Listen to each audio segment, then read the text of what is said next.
आज की कहानी एक मलयालम की लेखिका ललितांबिका अंतर्जनम की लिखी हुई कहानी है। और ये कहानी उन्होंने 70 के दहे में लिखी थी और 70 के दहे में ही उनका इंतकाल हो गया था। 70s में ही वो उनकी डेथ हो गई थी। और जब हमें ये कहानी मिली तो फिर ये भी पता चला कि वो साहित्य अकेडमी अवार्डी थी। She was a big writer, well known in Malayalam language, जिनके बारे में हिंदी में हम लोगों को इतना पता नहीं था।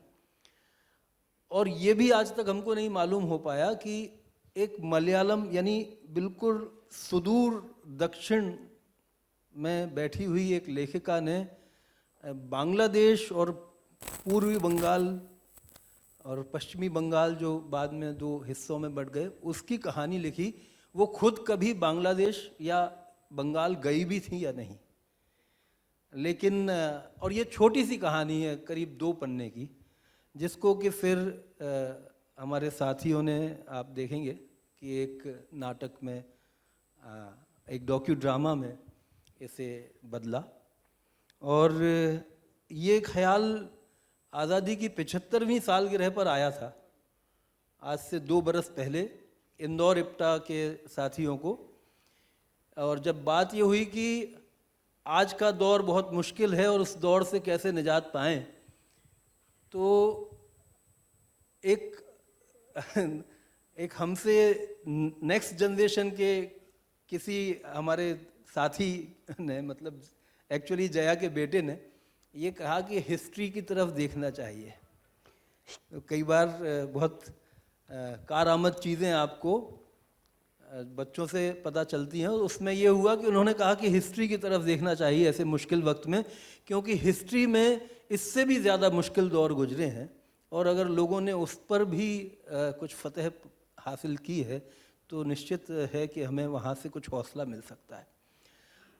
तो ये उस वक्त सोचा था कि अपने लोकल हिस्ट्री को हम लोग खोजेंगे, खो देंगे, बीनेंगे, उससे कुछ बनाने की कोशिश करेंगे। लेकिन उसी वक्त ये नाटक भी जया को याद आया, जो जया ने आज़ादी के 50वीं सालगिरह पर देखा था। और उस वक्त का कोई रिकॉर्ड या उसकी कोई रिकॉर्डिंग वगैरह मौजूद नहीं थी, लेकिन हमारे दोस्त और नाटककार, जिनका कि अगला नाटक आप देखेंगे, लोकेश और जया ने वो नाटक की याद रखी अपने जहन में, और 25 साल बाद उस नाटक को, उस कहानी को फिर से जिंदा किया। तो नाटक ललितांबिका अंतर्जनम का लिखा हुआ वो नाटक आपके सामने पेश है। और फिर इत्तेफाक से ये हुआ कि इस नाटक को पहले एक हमारी दूसरी दोस्त ने किया था, लेकिन फिर ये नाटक फ्लोरा बोस, जो आपके सामने पेश कर रही हैं, उनका दिल इस पर इसलिए भी आ गया क्योंकि उनकी हिस्ट्री, मतलब उनका अतीत जो है, वो भी उससे जुड़ता है। उनके वालिदैन जेलों में रहे आज़ादी के पहले के बंगाल की, और उसके बाद यानी आज के बांग्लादेश में उनकी वो पुरानी जड़ें मौजूद हैं। तो वो उन्होंने कहा कि मैं ज़रूर करना चाहूँगी। हम इस नाटक को देखते हैं। बहुत शुक्रिया। सन 1971 में एक नए मुल्क का जन्म हुआ जिसका नाम था बांग्लादेश। बांग्लादेश का बनना दुनिया को ये ऐलान था कि लोगों की आज़ादी की हसरत फौज के जरिए कुचली नहीं जा सकती, कि मुल्क को मजहबी बुनियादों पर टिकाया नहीं जा सकता, और ये भी कि साम्राज्यवादी मुल्कों ने जाते जाते गुलाम देशों में जो मनमानी और बेहुदा लकीरें खींची थीं, जनता अगर चाहे तो उन्हें नामंजूर कर सकती है। इतिहास के इन पन्नों को लिखने में बांग्लादेश के लोगों ने बड़ी कुर्बानियां दी। पाकिस्तान की फौज ने जो कत्लेआम किया, उसमें 30 लाख लोग मारे गए, करोड़ों लोग बेदखल हुए। उनमें से 1 करोड़ लोग युद्ध शरणार्थी बनकर भारत आए। जंग खत्म होने पर भारत ने उनमें से अधिकांश को सुरक्षित अपने देश भी पहुंचाया, लेकिन कुछ बचे रह गए। उन्हीं में से एक थी शांति मजुमदार।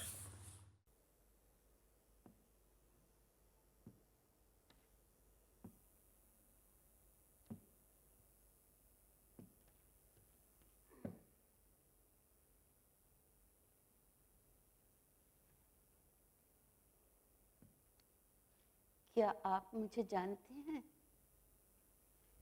मैं शांति मुजुमदार, धीरेंद्र मुजुमदार की माँ। क्या आप धीरेंद्र मुजुमदार को नहीं जानते? अरे आप जानते हैं धीरेंद्र मुजुमदार को? आप भी नहीं जानते? बाबा क्यों जाने ना। ओह,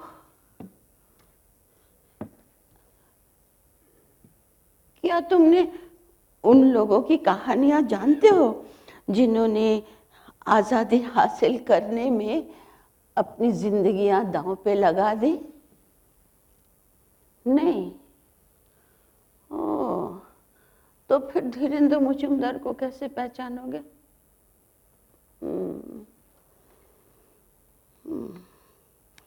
हम बता देते हैं। ये हिंदुस्तान, ये भारत हमारे लिए मात्र एक जमीन का टुकड़ा नहीं था। ये हमारी देवी माँ थी, देवी माँ। हरी भरी उपजाऊ, ताजे मीठे फल, साफ पानी देने वाली माँ, जिसके हाथों में सैकड़ों चमकती तलवारें हमें आजादी की लड़ाई लड़ने का हौसला देती। इन्हीं पर, इसी जमीन पर हमने अपने बच्चों को बड़ा किया, उनका बलिदान भी दिया। क्या उन शहीदों की कहानियां तुमको पढ़ाई जाती हैं जो तुम्हारे इतिहास के पन्नों में दर्ज है? नहीं नहीं, वो महज कहानियां नहीं, हकीकत है, हकीकत। आज भी जब याद करती हूँ तो सिहर उठती हूँ। वो किसी एक इंसान या एक परिवार की कहानी नहीं, लाखों करोड़ों लोगों की कहानियां हैं, जिसमें दुख है, दर्द है, बहादुरी है और शहादत का फक्र भी है। हाँ, उन्हीं में से एक थे धीरेंद्र मुजुमदार और मैं उसकी माँ शांति मुजुमदार। हमारा घर उस इलाके में था जिसको पहले लोग बांगाल कहते थे, बाद में पूर्वी पाकिस्तान बना और अब बांग्लादेश।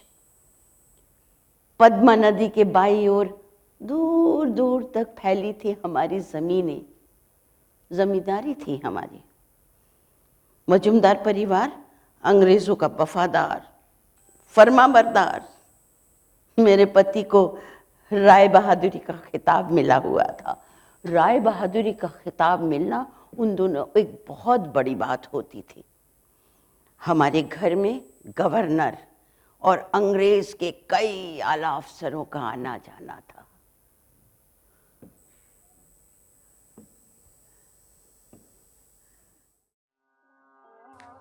पद्मा नदी समंदर के पूरब की तरफ बहती थी।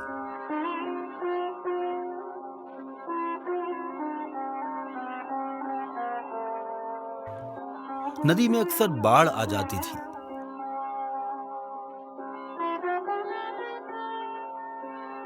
जब भी बाढ़ आती तो घर, खेत सब तहस नहस हो जाता था।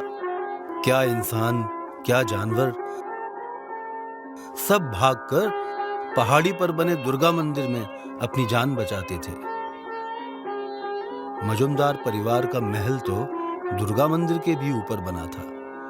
मजुमदार परिवार की औरतें अपने आलीशान महल की बालकनी में बैठकर ऊपर दूर से ही पद्मा के पानी का तांडव नृत्य देखती थीं।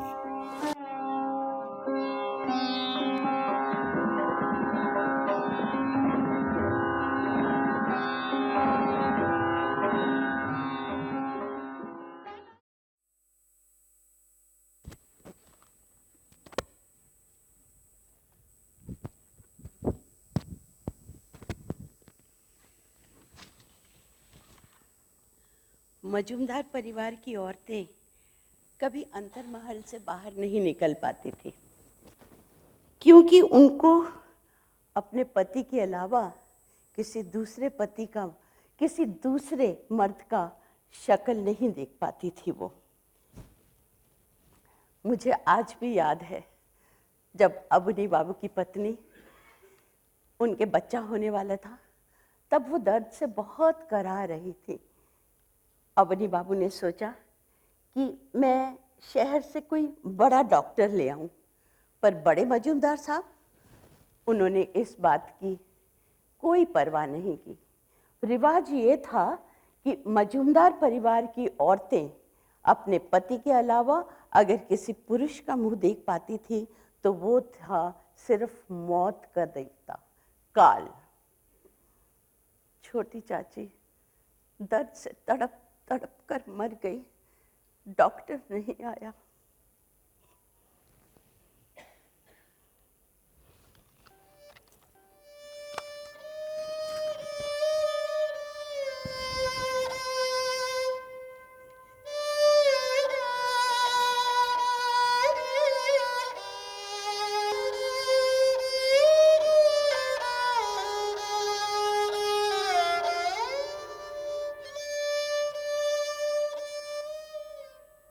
जब मैं इस परिवार का हिस्सा बनी तब मैं केवल 9 बरस की थी।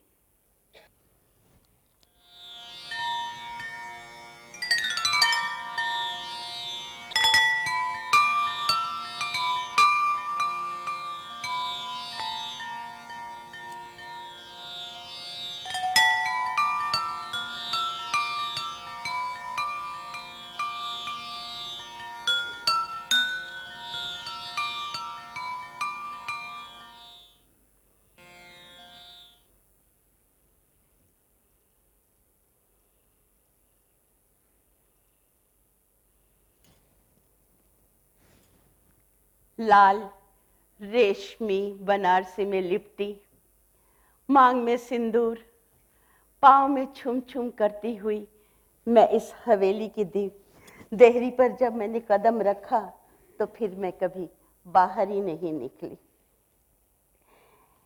एक बार मेरे बड़े बेटे ने मुझसे बहुत जिद की कि अब मैं बाहर आऊं, उसके दोस्तों से मिलूं।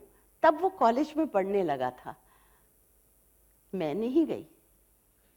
और इसी तरह एक बार मेरे पति ने भी मुझसे कहा कि कम से कम बाहर के बड़े दरवाजे तक आ जाओ, क्योंकि गवर्नर साहब और उनकी पत्नी को खाने पे बुलाया था। मैं नहीं गई। मैं क्यों मानती ऐसी जिद? उस जमाने में हम औरतों को नियम कानून की तोड़ना, इस बात की सोच भी गुनाह थी।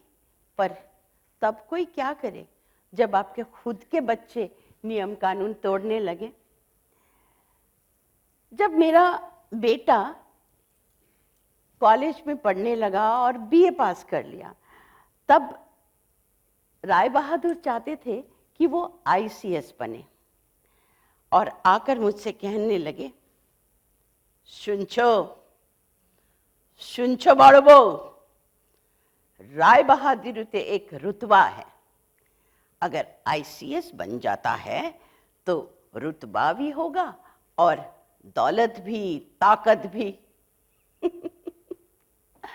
धीरेंदु अपने पिता के सपनों से पूरी तरह बेखबर था। वो तो अपनी ही दुनिया में रहता था।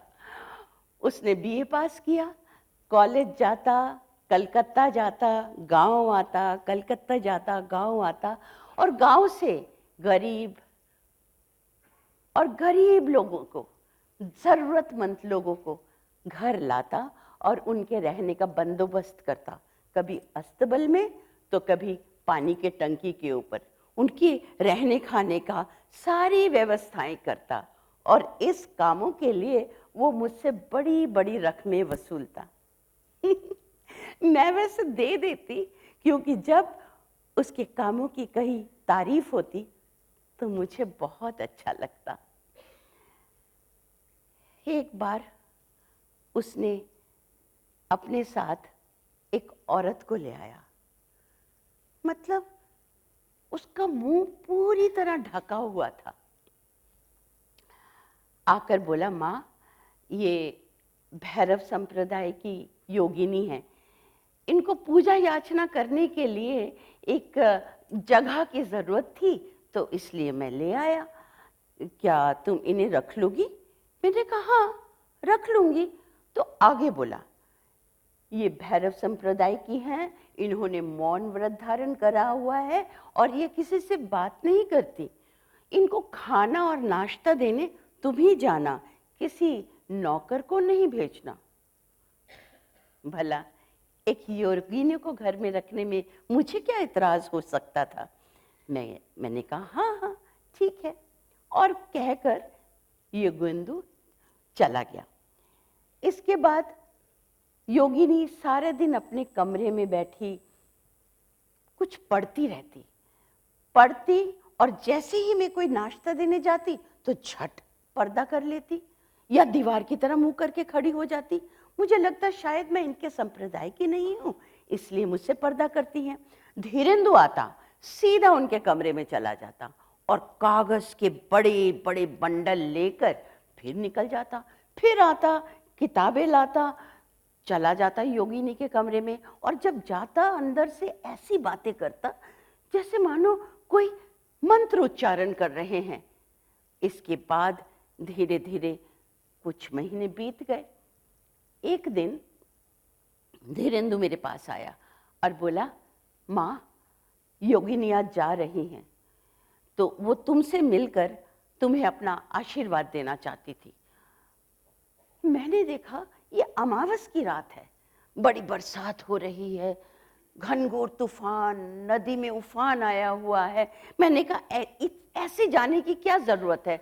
नहीं, उसने बिना कुछ कहे और बिना कुछ सुने मेरा हाथ उसने पकड़ा और लंबे लंबे कदम भरता हुआ हवेली के पीछे दरवाजे से निकलकर सीधे मुझे खींचते हुए ऐसे करके मुझे सीधा नदी के पार ले गया। मेरे जाते ही योगिनी ने अपना चेहरे से शॉल हटा दिया। योगिनी की जगह वहां पर एक आदमी था। मैं कभी धीरेंदु को देखूं और तो कभी उस आदमी को देखूं। उसने तुरंत अपने हाथ जोड़े और कहा, मां, मुझे क्षमा कीजिए, इतने दिन तक मैंने अपनी पहचान आपसे छुपा कर रखी। मैं सूर्यसेन हूं, लोग मुझे मास्टर दा कहते हैं।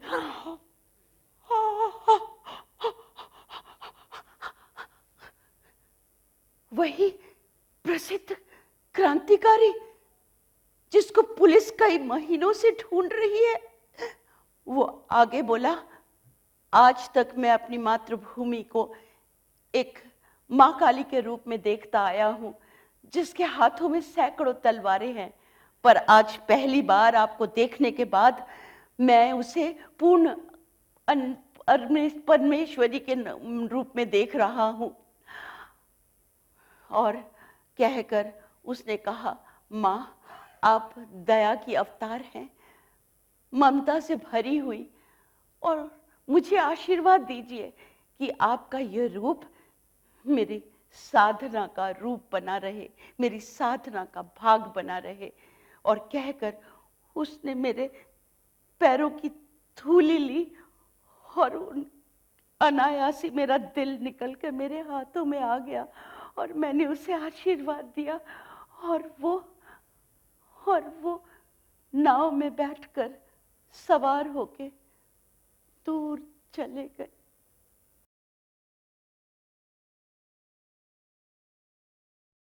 सूर्यसेन आज के बांग्लादेश के चट्टोग्राम में एक स्कूल में अध्यापक थे। पढ़ाई के दौरान ही वे देश के स्वाधीनता आंदोलन से जुड़ गए थे। बाद में वे हिंदुस्तान रिपब्लिकन आर्मी यानी HRA से जुड़े, जिससे चंद्रशेखर आज़ाद और भगत सिंह आदि क्रांतिकारी भी जुड़े थे। 18 अप्रैल 1930 को उन्होंने अपने 65 विद्यार्थियों को इकट्ठा करके चट्टोग्राम में मौजूद अंग्रेजों के हथियारों के गोदाम पर हमला किया। इस विद्रोह में उनके साथी थे प्रीतिलता वड्डेदार, कल्पना दत्त, गणेश घोष, तारकेश्वर दस्तीदार और बहुत सारे लोग।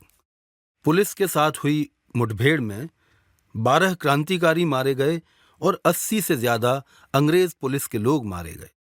चट्टोग्राम विद्रोह का आजादी की लड़ाई के इतिहास में एक बहुत अहम मुकाम है।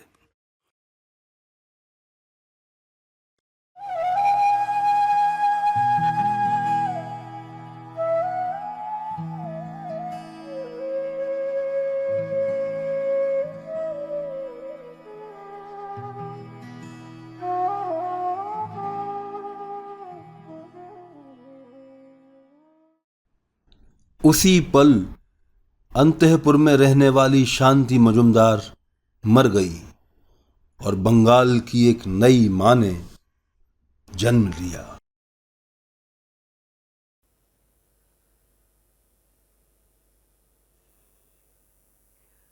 क्रांतिकारी की मां एक खुद भी क्रांतिकारी होती है।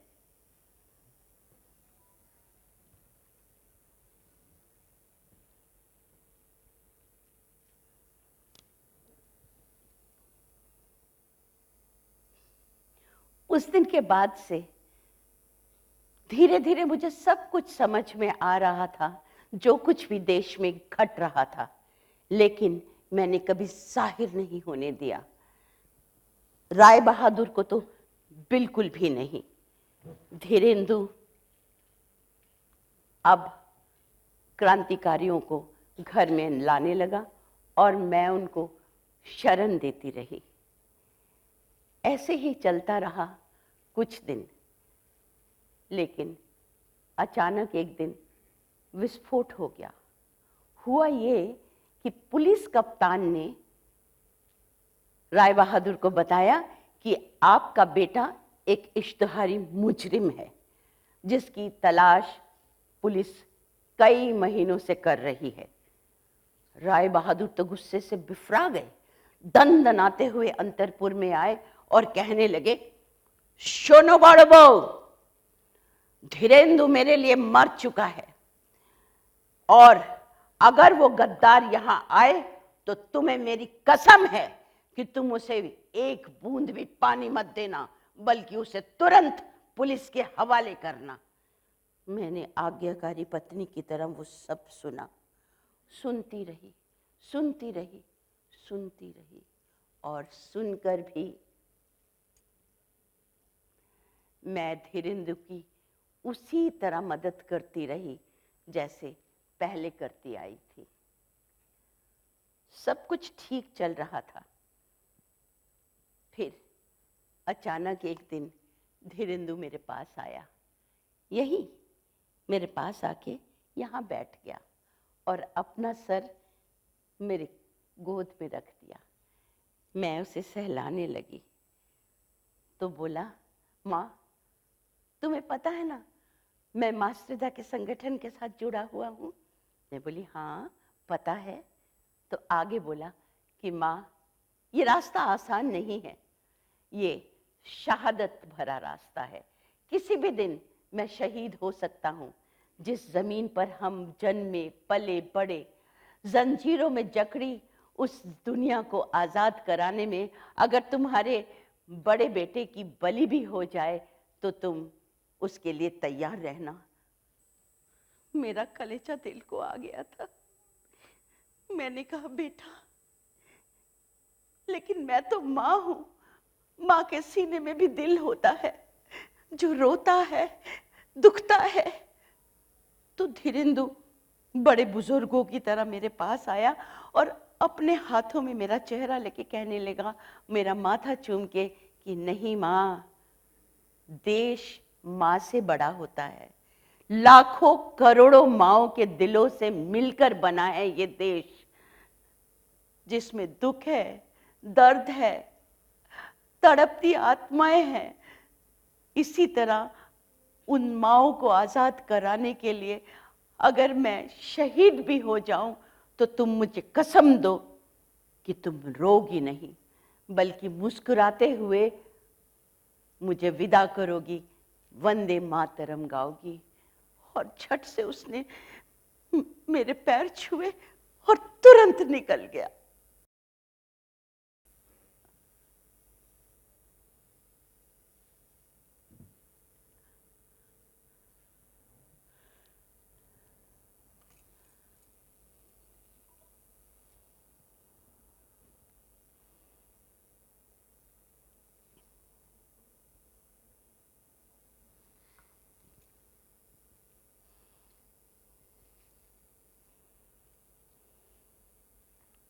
कुछ दिन बाद खबर आई कि धीरेंदु पुलिस मुठभेड़ में मारा गया।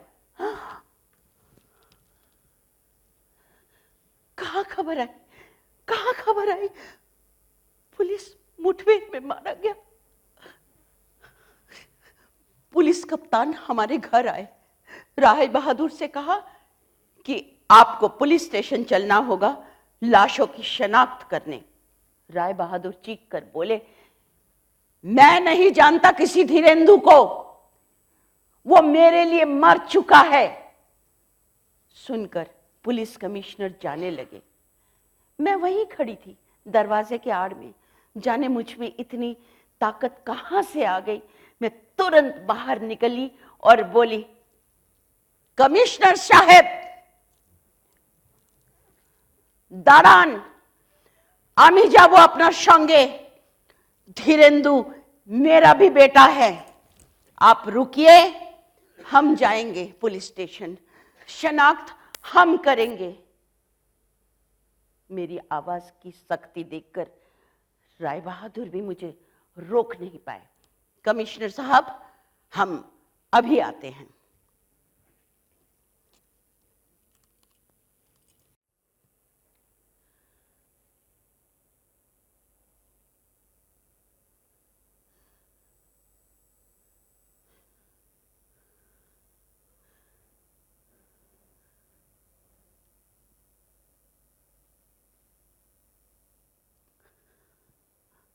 जोगेश, बिहारी, नंदन, जयंत, सुप्रतीक, पार्थ और ये धीरेंदु, मेरा बेटा। रुकिए, अभी हमारी प्रार्थना खत्म नहीं हुई। धीरू, धीरू बाबा, একবার চোখ মেলে তাকা, দেখ আমি কাঁদি নাই। আমি তোরে কথা দিয়েছি যে আমি কাঁদুম না, হেল लगे আমি कांदबो ना। देख, मैंने तुझसे वादा किया था, मैं नहीं रोऊंगी। तूने मुझे कसम दी थी मेरे आंसू नहीं गिरेंगे। ये देख, मैं नहीं रोऊंगी। तेरे और साथियों के लिए मैं वंदे मातरम गाऊंगी। गोपाल, गोपाल, क्यों हमें पताका दाओ, हमें दाओ पताका। कमिश्नर साहब, आप रुकिए, दाओ। देख, আমি গাইছি, वंदे मातरम, वंदे मातरम, वंदे मातरम। सुजलां सुफलां मलयज शीतलं सस्य श्यामलां मातरम, वंदे मातरम।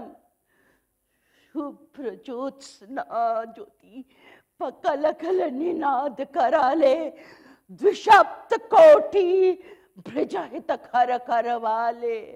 अबला केनो मा एतो बोले, रिपुबल भरिणी नमामि तारिणी, रिपुबल भरिणी मातरम, वंदे मातरम। एसो सबाई, वंदे मातरम, वंदे मातरम, वंदे मातरम।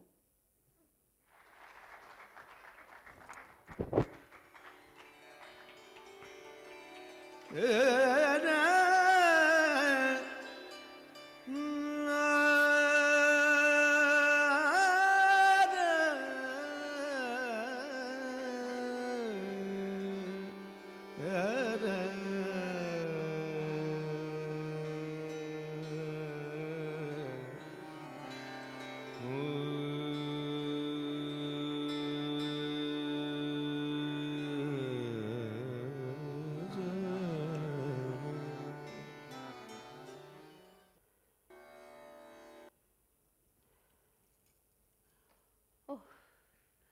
बहुत प्यास लग रही है। आह,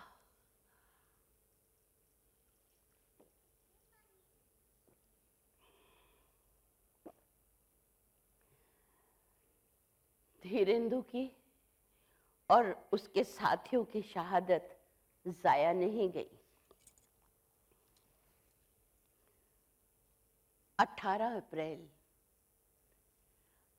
अप्रैल को मास्टरदा ने अपने कुछ साथियों के साथ पुलिस स्टेशन और रेडियो स्टेशन को हमला बोल दिया, हथियारों के गोदाम पर हमला बोला। उस दिन शायद अंग्रेजों का कोई त्योहार रहा होगा। ज्यादातर अंग्रेज छुट्टी पर गए हुए थे और थोड़े बहुत जो पहरेदार बाकी थे उनको क्रांतिकारियों ने जकड़ लिया और कसकर बांध दिया। सबसे पहले क्रांतिकारियों ने रेलवे लाइन उखाड़ी, टेलीफोन और टेलीग्राम की तारें काट दी ताकि चट्टोग्राम की कोई खबर बाहर ना जा सके और बाहर से कोई भी टुकड़ी मदद के लिए, अंग्रेजों की मदद के लिए ना आ सके। और इसके बाद पुलिस स्टेशन, रेडियो स्टेशन सहित कई सरकारी दफ्तरों से यूनियन जैक उतारकर तिरंगा फहराया और रेडियो से ये ऐलान किया, हिंदुस्तान अब आजाद है, चट्टोग्राम आजाद है और ये शुरुआत है पूरे हिंदुस्तान की। चट्टोग्राम में हिंदुस्तान के लोगों की सरकार है। उफ, वो लम्हा हमारे लिए क्या मायने रखता है, मैं बयान नहीं कर सकती।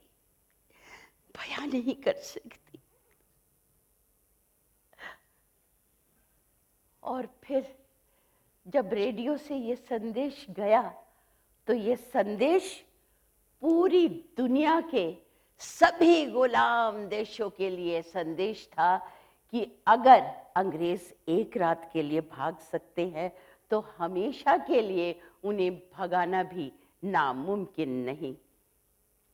धीरेंदु और उसके साथियों की शहादत का दिन इतिहास में विजय दिवस मना गया। मास्टरदा और उनके क्रांतिकारी साथियों को ये पता था कि अंग्रेज लोग आएंगे तो अब ये उनसे मुकाबला नहीं कर पाएंगे, क्योंकि गोला बारूद नहीं आए थे, हथियार उनके कब्जे में आ गए थे। इसलिए सुबह होने से पहले ही वो आसपास के जंगलों में और गांव में छुप गए ताकि और अंग्रेज आए, ज्यादा तादाद में आए और चट्टोग्राम को फिर से कब्जे में कर लिया। फिर भी उस एक रात के जलवे ने जो जज्बात पैदा किए, उसी की वजह से मास्टरदा और उनके साथी अगले कई वर्षों तक जंगल में छिपते छिपाते अंग्रेजों के साथ लड़ाई लड़ते रहे। यही उनका हौसला बन गया था। इस यही लिए उन्होंने अपनी लड़ाई बंद नहीं की। तुम प्रीतिलता वड्डेदार को जानते हो? प्रीति मेरी बड़ी बेटी मालती की दोस्त थी। कौन कहेगा कि वो क्रांतिकारी होगी? उसमें क्रांतिकारी बनने के कोई लक्षण नहीं थे। खून का इतना सा कतरा देखती तो बेहोश हो जाती, किसी के आंसू देखती तो दुखी हो जाती। उसी लड़की ने यूरोपियन क्लब में बम फेंका, बम, और तुरंत साइनाइड की गोली निगल ली ताकि अंग्रेजों के कब्जे में ना आ सके।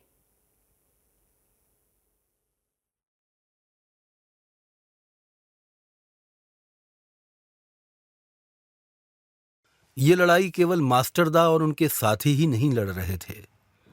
क्रांतिकारियों को न जाने कितने गांव वालों ने अपने घर में छिपाया, खाना खिलाया, बीमारी में मदद की। अंग्रेज पुलिस सोचती थी कि ये इनकलाबी तो हिंदू हैं, इनकी मदद मुसलमान तो करेंगे नहीं, इसलिए वो मुसलमान बस्तियों और गांवों की तलाशी ही नहीं लेती थी। और ये क्रांतिकारी मुस्लिम घरों में उनके परिवार के सदस्य बनकर पुलिस से बचे रहते थे। प्रीतिलता की शहादत के 1 बरस बाद 1933 में मास्टरदा को पुलिस ने गिरफ्तार कर लिया। उन्हें जेल में भीषण यातनाएं दी गईं और 1 बरस बाद फांसी दे दी गई। मरने से पहले मास्टरदा ने अपने दोस्तों के नाम एक खत लिखा। उसमें लिखा, मौत मुझे दस्तक दे रही है, मैं तुम लोगों के पास अपना सुनहरा सपना छोड़कर जा रहा हूं। आजाद हिंदुस्तान का सपना, तिरंगे का सपना। 18 अप्रैल को मत भूलना मेरे दोस्तों, 18 अप्रैल को मत भूलना। इंकलाब जिंदाबाद, इंकलाब जिंदाबाद, इंकलाब जिंदाबाद, इनकलाब जिंदाबाद। मैं आप लोगों को ये इसलिए बता रही हूँ कि आज जो आज़ादी आप लोग आनंद उठा रहे हैं वो इन सब के खून में भीगी हुई है।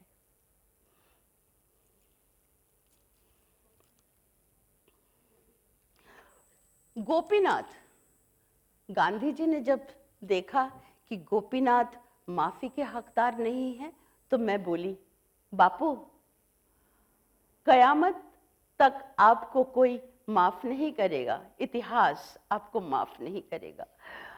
हम बंगाली लोग साहसी हैं, अपने देश की आजादी के लिए लड़ते हैं और लड़कर अमर हो जाते हैं।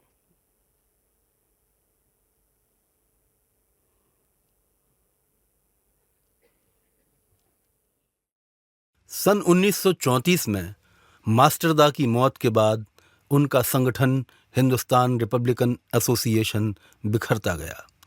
हिंदुस्तान की राजनीति में भी एक नया दौर आ चला था। जनता ने खुले तौर पर सीधे सड़कों पर अंग्रेजों के खिलाफ धरने, प्रदर्शन, जुलूस निकालना और गिरफ्तारियां देना शुरू कर दिया था। चाहे कारखानों के मजदूर हों या गांवों के किसान, कॉलेज के विद्यार्थी हों या घर गृहस्थी संभालने वाली औरतें, सब आज़ादी की लड़ाई के सैनिक बन चुके थे। सन 1939 में दूसरा विश्व युद्ध शुरू हो गया था। अपना गुलाम देश होने के नाते अंग्रेजों ने भारत को भी युद्ध में घसीट लिया। इसके खिलाफ गांधी जी ने 1942 में नारा दिया, अंग्रेजों भारत छोड़ो।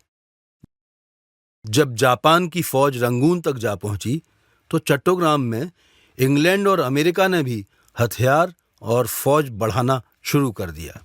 अंग्रेजों ने अनाज की जमाखोरी की और लोगों को भूखे मरने के लिए छोड़ दिया। बंगाल के अकाल में इसी वजह से करीब 50 लाख लोगों ने अपनी जानें गंवाई। दूसरा विश्व युद्ध खत्म होने के बाद अंग्रेजों को समझ आ गया था कि अब वे भारत को और अधिक गुलाम नहीं बनाए रख सकेंगे, तो बातचीत का दौर शुरू हुआ। उन्होंने चालबाजी करते हुए हिंदुओं और मुसलमानों के बीच नफरत फैलाना शुरू किया। मुस्लिम लीग और उसके नेता मोहम्मद अली जिन्ना की जिद थी कि मुसलमानों के लिए अलग मुल्क बनाया जाए। पंजाब और बंगाल दोनों को ही पाकिस्तान बनाने की मांग रखी गई।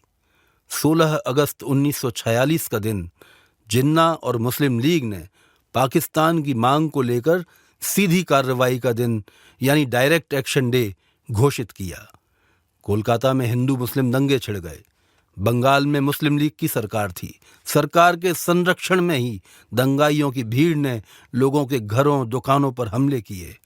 महज 72 घंटों के भीतर ही 4000 लोग मारे गए और 1 लाख से ज्यादा लोग बेघर हो गए। अगस्त के बाद फिर बंगाल के ही चट्टोग्राम के नजदीक नोआखली में अक्टूबर में दंगे शुरू हो गए। फिर हजारों लोगों का खून बहा, फिर लाखों लोग बेघर हुए। नोआखली में दंगे रोकने और हिंदू मुस्लिम सद्भाव कायम करने के लिए गांधी जी नोआखली गए। 4 महीनों तक वे वहां रहे। उनके साथ अनेक अन्य कार्यकर्ता भी जुड़े। शांति मजुमदार उनमें से एक थी। मैं भी गांधी जी के साथ नोआखली गई। इसके बाद देश ने काफी लंबा समय तय किया और मेरे परिवार ने भी। धीरेंदु की छाया उसके छोटे भाई बहनों पर भी पड़ी। शुभेंदु, शारदेंदु जो लंदन में प्रोफेसर था और उसने इंडिया हाउस के सामने एक अंग्रेज को गोली मारी और खुदकुशी कर ली। समरेंदु जो डॉक्टरी की पढ़ाई कर चुका था, उसको लाइसेंस नहीं मिला। नित्येंदु, सत्येंदु कॉलेज नहीं गए और मास्टरदा के साथ हो लिए।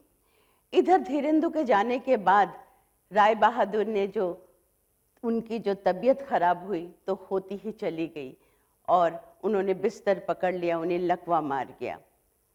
राय बहादुरी भी चली गई, जमींदारी भी, और धीरे धीरे सारी जमीनें जब्त हो गई। लेकिन एक चीज मजबूत खड़ी थी, वो थी राय बहादुर की हवेली। बिल्कुल मजबूत खड़ी थी, पर वो आज पहले जैसी हवेली नहीं थी जहां औरतों को कैद में रखा जाता था। ये अब स्वतंत्रता सेनानी इसमें आते जाते रहते थे और अब ये स्वतंत्रता सेनानियों का दफ्तर बन गया था। यहाँ लोग अलग सपने देखते थे, आजाद हिंदुस्तान का सपना। गोपाल, অফিসটা লাগিয়ে দাও তাড়াতাড়ি, অফিস শুরু করতে হবে, চলে এসো। পতাকাটা দাও, নিয়ে এসো। ঠিক আছে, এখানে রাখো। পতাকা আনো, পতাকা দাও। এই তো।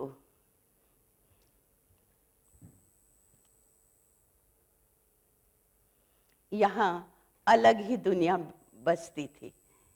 यहाँ लोग आजादी के सपने देखते थे।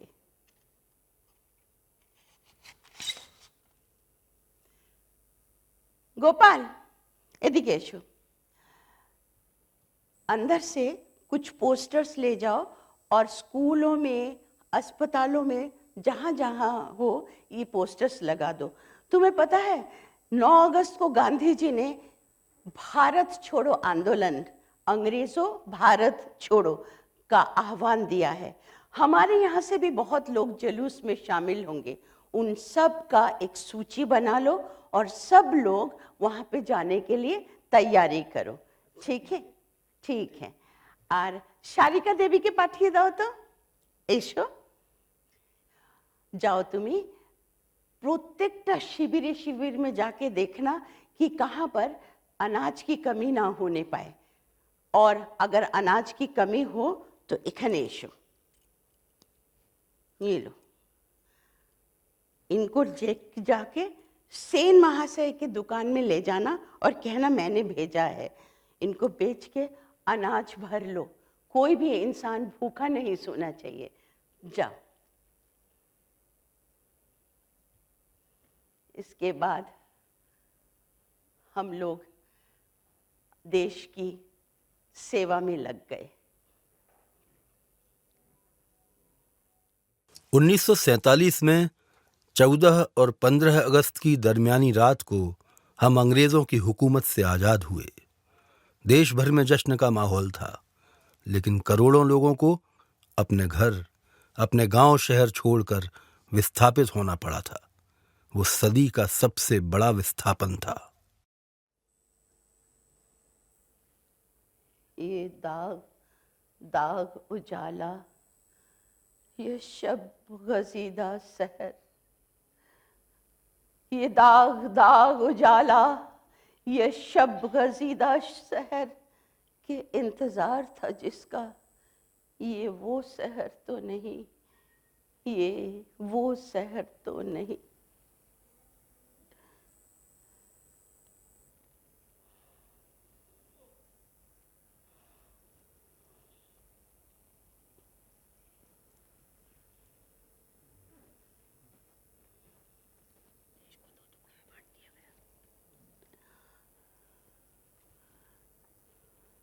देश को दो टुकड़ों में बांट दिया गया। बंगाल का कुछ हिस्सा हिंदुस्तान में रहा और कुछ हिस्सा पूर्वी पाकिस्तान बन गया। त्रिलोक चक्रवर्ती ने नेहरू से कहा कि आपने बंगाल का सर धड़ से अलग कर दिया, कि ভেবেছেন আপনি এখানে কোনো হিন্দু মুসলমান আলাদা না, আমরা সবাই ভাই ভাই, চিরকাল আমরা এইভাবে থেকে এসেছি। और उन्होंने कहा कि अगर बंगाल का सर धड़ से अलग कर दिया तो कायनात भी आपको कभी माफ नहीं करेगा, सूरज चांद की रोशनी भी छिन जाएगी।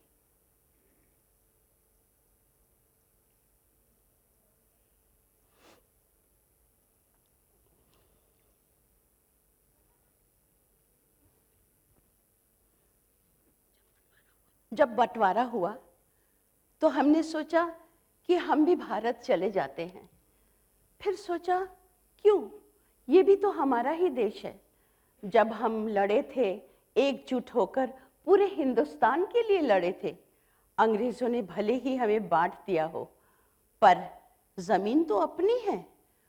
हम फिर एक और नए देश की खिदमत में जुट गए, वहाँ इंसानियत कायम की। हमने नोआखाली से चट्टग्राम तक राहत शिविर बनाए और इन शिविरों में हमने उन लोगों की मदद की जिनके घर दंगों में उजड़ गए थे। और ऐसा करते करते और बरस बीत गए। कुछ हमने ये भी ध्यान में रखा कि हम कोई कानून ना तोड़े, पर मुल्क की बागडोर किन लोगों के हाथ में आई थी, उनका हमेशा हम पर शक बना रहा।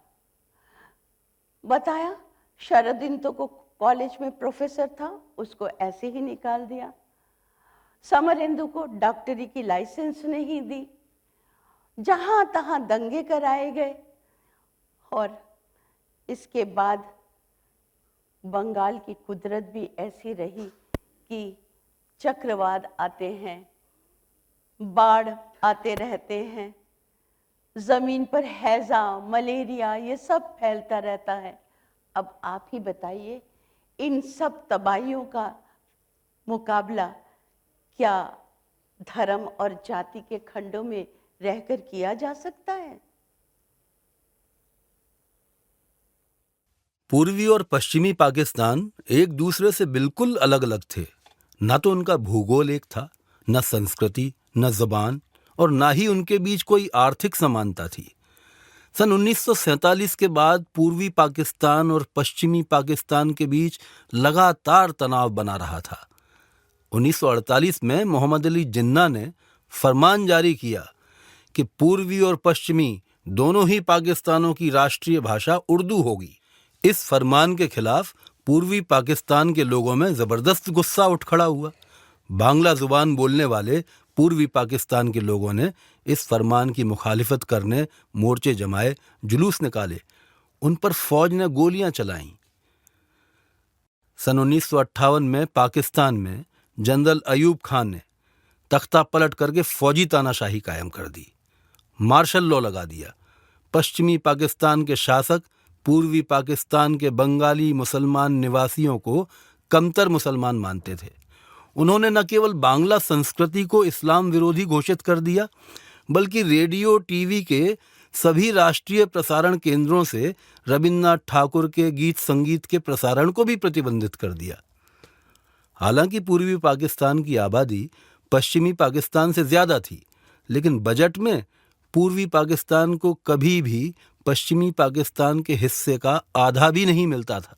पाकिस्तानी फौज में भी सिर्फ 5% ही बंगाली थे। पश्चिमी पाकिस्तान में बैठे हुक्मरान बंगालियों को फौज के लायक ही नहीं मानते थे और पश्तूनों और पंजाबियों को बेहतर फौजी मानते थे। अवामी लीग और कृषक श्रमिक पार्टी के गठबंधन को हमेशा बहुमत मिलता था, लेकिन पश्चिमी पाकिस्तान में बैठे शासक पूर्वी पाकिस्तान में बहुमत से चुनी गई सरकार को बर्खास्त कर देते थे। पश्चिमी पाकिस्तान की दमनकारी नीतियों का विरोध करने से अवामी लीग के नेता शेख मुजीबुर रहमान सरकार की आंखों का कांटा बनते गए, लेकिन लोगों के बीच उनकी लोकप्रियता नई ऊंचाइयां छूती गई। उन्हें कई दफा बरसों के लिए जेल में डाला गया। 1969 में जनरल अयूब खां की जगह जनरल याहिया खां पाकिस्तान के राष्ट्रपति बने। 1970 में याहिया खां ने राष्ट्रीय असेंबली के चुनावों का ऐलान किया ताकि नया संविधान बनाया जा सके। उस चुनाव में पूर्वी पाकिस्तान की 169 में से 167 सीटों पर शेख मुजीब की पार्टी अवामी लीग ने जीत हासिल की थी। इससे वो पश्चिमी और पूर्वी पाकिस्तान दोनों को मिलाकर सबसे बड़ी पार्टी के रूप में उभरे थे। उन्हें सरकार बनाने का संवैधानिक हक था, लेकिन फिर भी उन्हें सरकार नहीं बनाने दी गई। पूर्वी पाकिस्तान के लोगों में इसके खिलाफ गुस्सा बढ़ा तो पश्चिमी पाकिस्तान की फौज ने अवामी लीग के नेताओं और विरोधियों और आम बंगाली जनता का दमन शुरू कर दिया। बहुत सारी तकलीफों को झेलने के बाद हमने फिर से एक साधारण सी जिंदगी जीने का फैसला किया। मेरी छोटी बेटी लैला, उसने एक मुसलमान से शादी की थी। उसकी 3 साल की बच्ची मेरे साथ खेलती थी। वो मुझे रविंद्रनाथ ठाकुर का আমার সোনার বাংলা আমি তোমায় ভালোবাসি ऐसे गाकर सुनाती थी। दौड़ा तो के धोत दौड़ा तो के धोत धोत धोत धोत धोत धोत दिन कट रहे थे। लेकिन बाहर क्या था? क्या गांव, क्या शहर, पश्चिमी पाकिस्तान के फौजियों का जुल्म शुरू हो गया था। रोज जुलूस, रोज हड़ताल और रोज फौजियों द्वारा उनका दमन हो रहा था। पर लोगों का सैलाब था कि रुकता ही नहीं था, सड़कों पर उतर आए थे।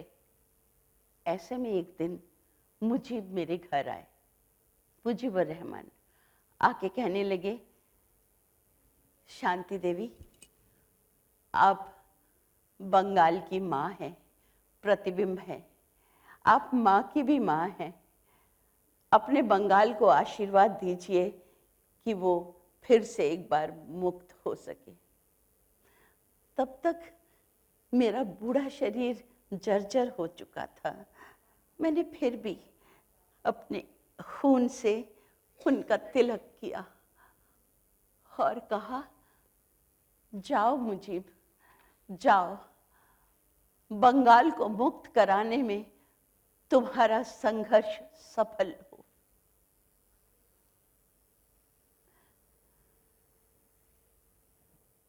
शेख मुजीबुर रहमान बांग्लादेश की जनता के दिलों पर राज करते थे।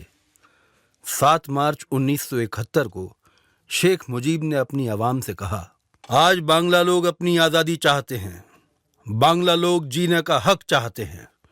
मुझे बहुत तकलीफ के साथ कहना पड़ रहा है कि अंग्रेजों से आज़ादी मिलने के बाद पिछले 23 वर्षों का हमारा इतिहास मरते हुए हमारे लोगों की चीखों का इतिहास है। मैंने याहिया खान को मीटिंग में साफ कह दिया है, इस बार हमारा संग्राम मुक्ति संग्राम है। मार्शल लॉ हटाओ और सारे फौजियों को बैरक के पीछे भेजो। अगर एक भी गोली और चली, अगर हमारे लोगों को फिर से मारा गया, तो मैं आप सबसे कहता हूं, हर घर को एक किले में बदल डालना। जो भी हाथ आए उससे लड़ाई जारी रखना जीतने तक।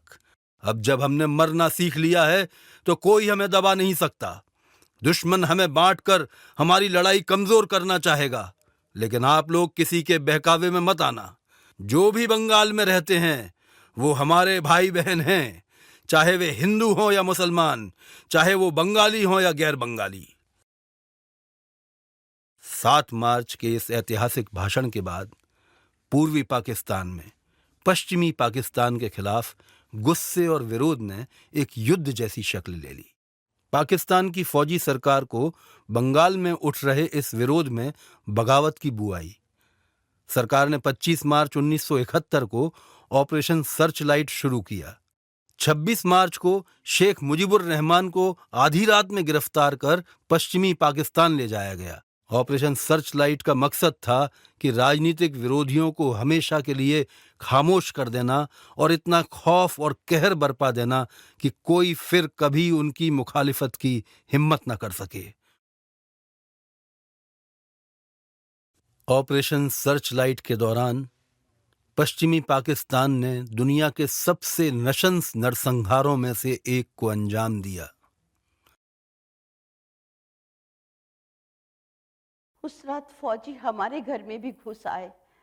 मैं अपनी नातिन को सुला रही थी। घूम पड़नी मासी पीसी, इतने में ही फौजी हमारे घर में अंदर घुसे। ना ना एक नियो ना, ये तो छोटो बाচ্চা, এর তো কোনো দোষ নেই। না না না দেবো না, দেবো না, আমি দেবো না। আ আ और देखते ही देखते मेरी छोटी 3 साल की नातिन को उठाकर जमीन पे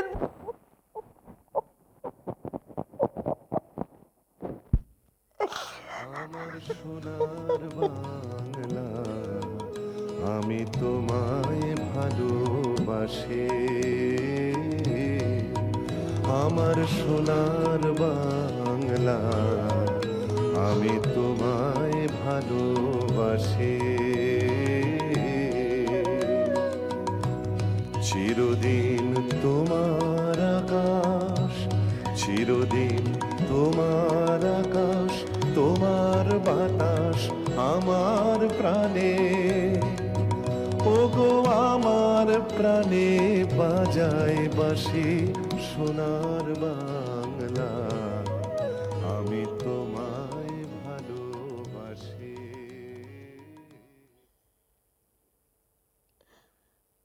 अब सब कुछ खत्म हो गया था। सब कुछ भी नहीं रहा। जो बचा वो सिर्फ मिट्टी थी। मिट्टी जो मेरी माँ भी थी और मेरी बेटी भी। नदियों और झीलों की मिट्टी, उपजाऊ की मिट्टी, बेचैन लोगों की मिट्टी।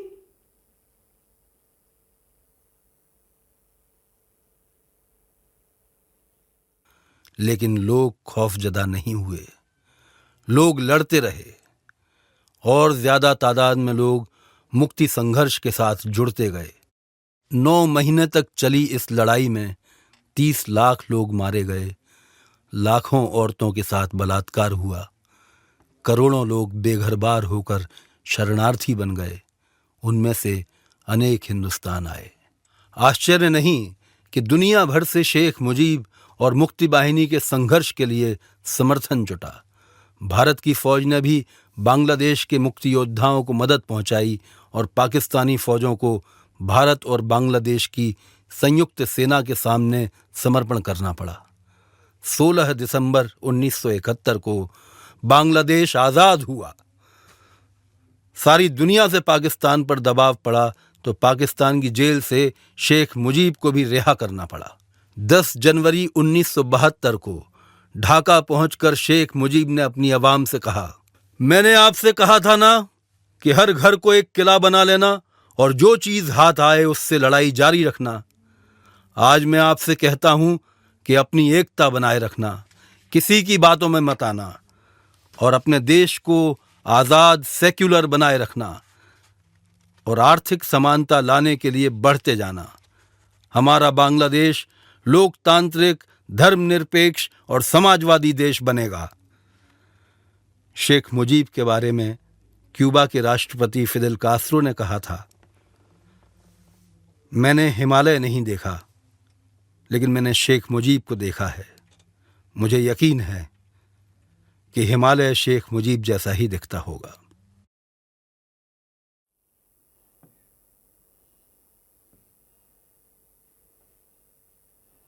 बांग्लादेश आज़ाद हो गया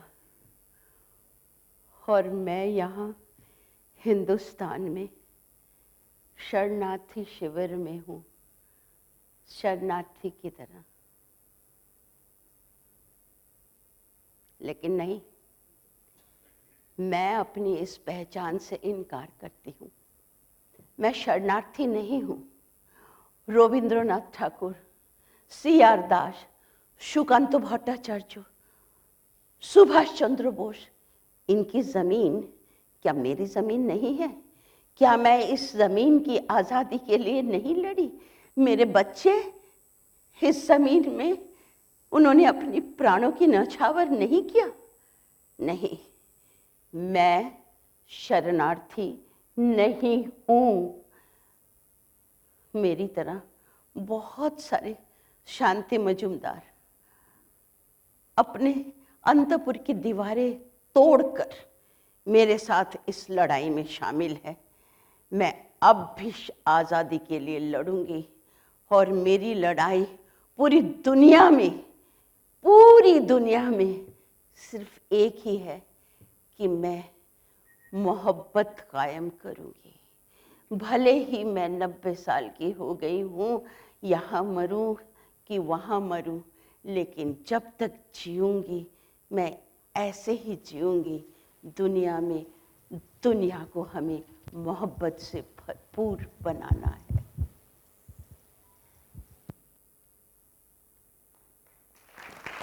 हम लड़ेंगे साथी उदास मौसम के लिए, हम लड़ेंगे साथी गुलाम इच्छाओं के लिए, हम चुनेंगे साथी जिंदगी के टुकड़े। जब बंदूक न हुई तब तलवार होगी, जब तलवार न हुई लड़ने की लगन होगी। लड़ने का ढंग न हुआ, लड़ने की जरूरत होगी। और हम लड़ेंगे साथी, हम लड़ेंगे कि अब तक लड़े क्यों नहीं।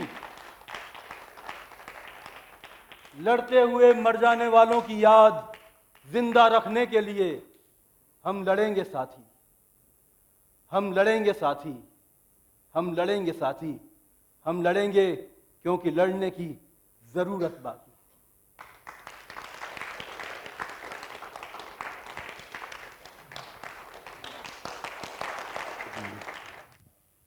मैं ये बस कहना चाहती हूँ कि आप एक भरपूर तालियों से फ्लोरा बोस को मुबारकबाद दें, विनीत तिवारी को मुबारकबाद दें।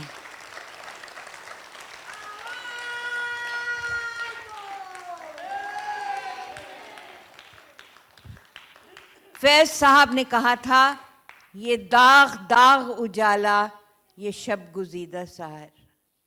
ये दाग दाग उजाला, ये शब गुजीदा सहर, ये वो शहर तो नहीं जिसकी आरजू लेकर चले थे यार कि मिल जाएगी कहीं ना कहीं। ये वो शहर तो नहीं जिसकी आरजू लेकर चले थे यार कि मिल जाएगी कहीं ना कहीं। ये दाग दाग उजाला है, मगर हम सवेरा इसकी पौ फटते हुए हम इसको कॉन्कर करेंगे। हम इस अंधेरे के चीरते हुए उस उजाले की किरण को उजागर करेंगे। आपका बहुत बहुत शुक्रिया। मैं एक मिनट के लिए और रुक जाइए। परिचय मैं आपका सबसे करवा दूं, जो मंच पर आपको फ्लोरा दिखी, लेकिन पीछे बहुत सारे साथी हैं। तो फ्लोरा प्लीज़, फ्लोरा बोस। हमारी निर्देशिका जया मेहता प्लीज़।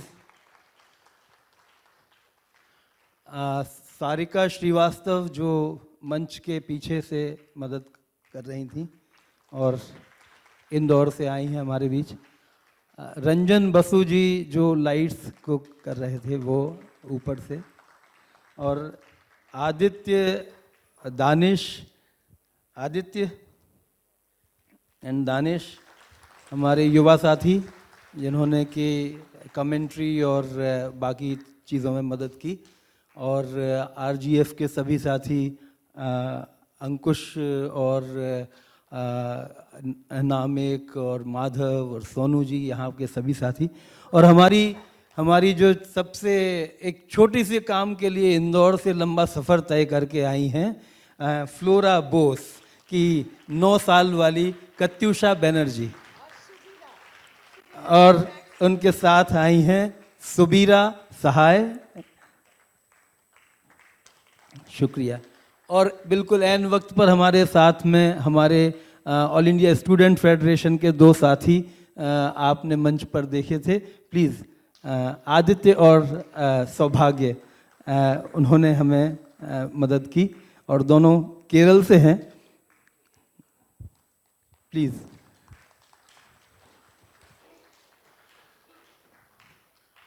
और इमरान, जैनब, प्रकृति, हुमा, सभी साथियों का बहुत बहुत शुक्रिया जी।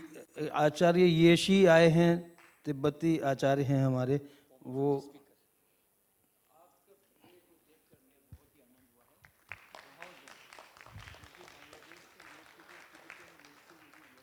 शुक्रिया, बहुत बहुत